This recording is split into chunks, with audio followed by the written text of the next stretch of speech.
You're listening to Adapt and Thrive, a survival guide for the modern marketer, with how modern marketers can thrive in the ever-changing and often intimidating landscape of digital marketing. Your survival guide begins now. Welcome to our last podcast of 2023, Adapt and Thrive. And I've got Theresa here. It's Tom and Theresa. Today, we're going to be talking about all things marketing in 2023, what we liked, what we didn't like, and maybe even touch on some of the concerns coming up in next year, 2024. All right, Theresa, take it away. What did you like this year? All right. I loved most recently in December the response to a viral TikTok from a consumer, the North Face brand. She was wearing what was supposed to be a waterproof jacket. It was not, and she was getting absolutely drenched. She put out a PSA to North Face, tagged them, and they responded very quickly. So documented it all, went viral, and I think it had just the right amount of customer service mixed with, just a really keen take on how to respond to negative press and negative feedback from customers. So hand delivered up in the mountains where she was hiking a brand new jacket that was in fact waterproof, and then was able to get the positive kind of effects of it. So a couple of questions on this. It sounds staged to me, but people swear it's not. And how quickly, first of all, she had a North Face jacket that wasn't waterproof. So how does this speak to the brand, product? Very, very strange, but it's making its rounds around social media. It's all over the place. I've seen it 2 or 3 times already. Yeah, I mean, thinking back, it feels a bit staged, but if it was well executed, because the rest of the world definitely took to it pretty quickly. Yeah. Okay, that's pretty cool. What about you, Tom? What did you see in 2023? I don't know. This year's gone, it's just been a blur for me. It really has. Things have gone, 2023 has come and gone. The promise of VR was never met. AI, we fully integrated into the agency this year. And who knows where AI is going to go. I just think it's going to get simpler and simpler and maybe present more and more opportunities. I think our clients are really trying to understand the landscape and how it's changing and how consumers are changing, and they're changing very quickly, trying to understand consumers, trying to get their arms around the competition. Competition is very, very stiff these days, and new products are coming on board. Yeah, there's definitely a flood of, really cheaply made products on Amazon specifically. And as consumers move more towards Amazon, you're getting a constant flood of competition. And it really comes down to reviews and how many reviews and how well those reviews reflect the product in order to kind of outflank all of the other brands. Well, maybe some of the ways you can combat that and fight it and get the edges. I think positioning is huge, brand positioning.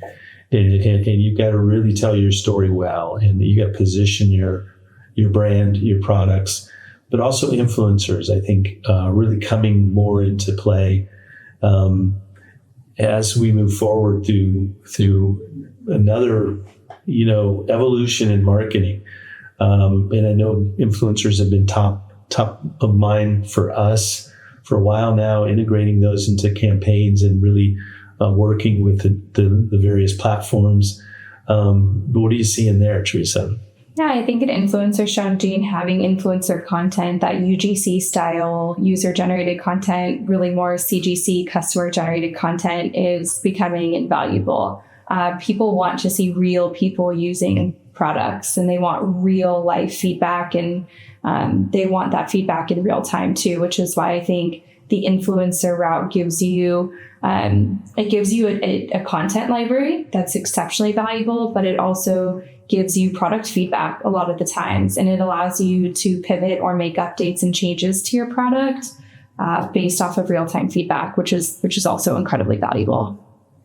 I agree 100%. What else caught your eye this year? I think we're finally in a year where we've almost entirely left COVID behind, and so the experiential marketing that has played out in 2023 has been one of my favorites to follow. I think brands have been incredibly clever this year in just kind of getting back to real life and interactions with people and customers, and just some really, really cool marketing campaigns out there that we've been able to see. I know earlier this year there was a zombie apocalypse movie. They released, something like 200, 300 kind of zombie actors into Times Square. Right. Yeah, and it was incredibly powerful because it's overwhelming, right? And it was, and then of course all the billboards surrounding Times Square are promoting the film. And so it was one of those, I thought it was really, really smart use of marketing dollars there. So, about 15 years ago, it was all about, and it's just showing my age, it's all about experimental budgets in digital. And it was analytics and, okay, what's it doing? And then everything shifted to this analytics. How the heck do you measure unleashing hundreds of zombies in Times Square as viewership for your movie? So it feels like, and we'll see this at CES next month, it feels like sometimes the analytics is really not being paid attention to, and for good reason. I think analytics can lie, and analytics are, it gets messy. Tracking data, sometimes it just comes down to a really clever, fun, interesting idea, and unleashing that idea, and analytics be damned. Yeah, fair enough. I think almost as valuable as the tactic that is put into play is the press that surrounds it, though, too, because the viral element of these activations is what ends up kind of trumping analytics, right? It's, how many people saw the film as a result of the 200 zombies, 300 zombies being released? We don't know. But we can tell you that over 1 million views or, X number of impressions were seen. And so I think the press that, and actually the distribution of a lot of the footage of these activations is equally as important to the overall success. Yeah, no, good points. I think the viral nature of something is just really, is really what everybody's trying to achieve. Mm-hmm. There's your standard, digital channels, and you've got your standard analytics, but that just let that thing run, let your agency do their thing there, but let's come up with, really talk to the creative folks, the creative departments, and your creative agencies, and come up with some really cool, interesting, potential viral.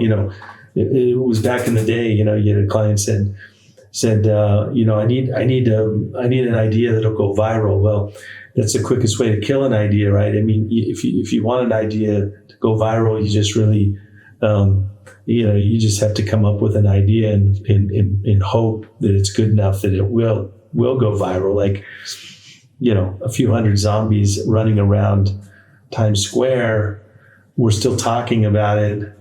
It probably sounded like a dumb idea at the time, though, I would think. Probably. But a fun idea, right? Mm-hmm. I mean, who doesn't like zombies in the wild? So this brings us to the topic we were talking about before the podcast. It's IRL, right? In real life. Does that qualify there?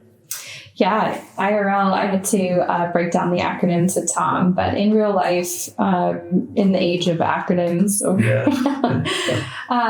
in real life, marketing in real life, I think, again, we are back to the human connection and the personal experiences. Brands are making that is trumping kind of, costs, right now. The only thing that's, putting any competition to kind of your cost per lead and your typical kind of digital marketing tactics. And of course, the overarching, almost always goal of going viral.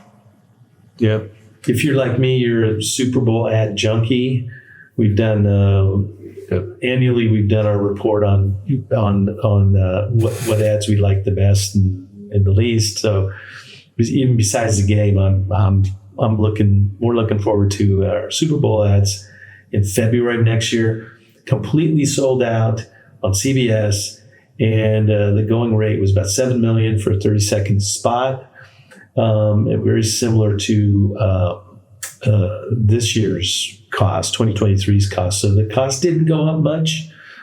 One of my favorite things from 2023 was the nostalgic rebirth of so many different products and campaigns even. I would say the post-COVID world has sped up the life cycle of kind of reigniting some of these products or brands or jingles even in some cases. And so the Furby is back strong, probably. No way, the Furby? Yeah, oh yeah.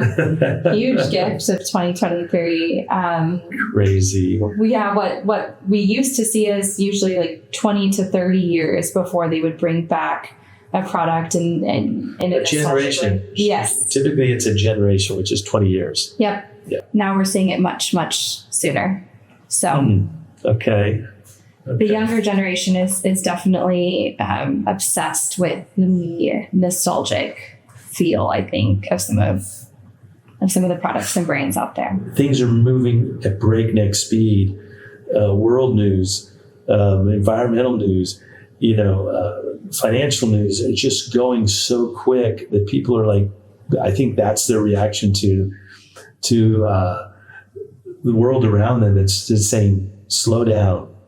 Let's take a step back and let's look at something more nostalgic, something in a simpler time, Before the iPhone, there was no such thing as an app.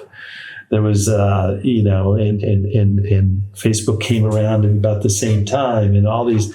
So it's been less than a generation that this stuff has been really affecting our lives. So I think people are just starting to push back a little bit, saying, slow down a little bit. Thanks for listening to this episode of Adapt and Thrive, a survival guide for the modern marketer. If you liked what you've heard, subscribe and drop a comment on what topics you'd like to hear in future episodes. Good luck out there, marketers. Until next time.